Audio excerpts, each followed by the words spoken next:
இந்த video camera ரெக்கார்டாட்டி நீங்களும் சரி, நானும் சரி யாராலையும் பார்த்துருக்க முடியாது. ஒரு அம்மாவும் ஒரு பிள்ளையும் பேட்மிண்டன் விளையாண்டுட்டு இருக்காங்க. அப்போதைக்கு அந்த கார்க்கு போய் மேலே ஸ்லாப்பில் மாட்டிக்கிது.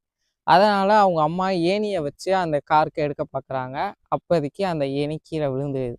இப்போ அந்த பையன் அம்மா ஆபத்தில் இருக்கான்னு உணர்ந்து அந்த ஏணியை தூக்க பார்க்குறான். ஆனால் தூக்க முடியலை.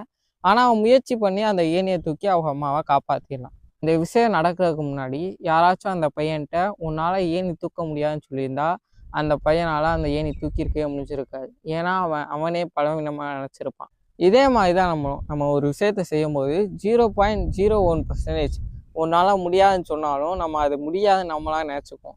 ஆனால் அதை நம்ம ட்ரையே பண்ணியிருக்க மாட்டோம். ஏன்னா மற்றவங்க அதை முடியாதுன்னு சொன்னதுனாலேயே நம்ம அந்த விஷயத்த செய்யாமே இருந்திருக்கோம். ஆனால் உண்மையிலே அதை ட்ரை பண்ணுற வரைக்கும் அதோட ரிசல்ட்டை நம்மளால் தெரிஞ்சுக்கவே முடியாதுல்ல. இங்கே பலவீனங்கிறது நம்மளோட லிமிட்டை செட் பண்ணுறது இல்லை, மற்றவங்க நம்மளோட லிமிட்டை செட் பண்ணுறாங்களே உன்னால் முடியாதுன்னு. அதுதான் நம்மளோட பலவீனம்.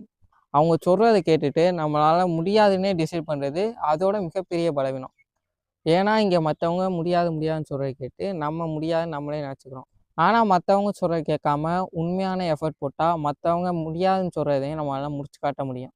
நம்மளோட லிமிட்டை நம்ம தான் செட் பண்ணணும், மற்றவங்க செட் பண்ணக்கூடாதுல்ல. ஏன்னா வாழ போகிறது நம்ம மட்டும்தான். நம்ம ஓனாக திங்க் பண்ணி தான் முடிவெடுக்கணும் எப்போதும். முடிவெடுக்கிற பொறுப்பு உங்ககிட்ட தான் இருக்குது. இப்போ என்ன முடிவெடுக்கணும்னு நீ தான் யோசித்து முடிவெடுக்கணும்.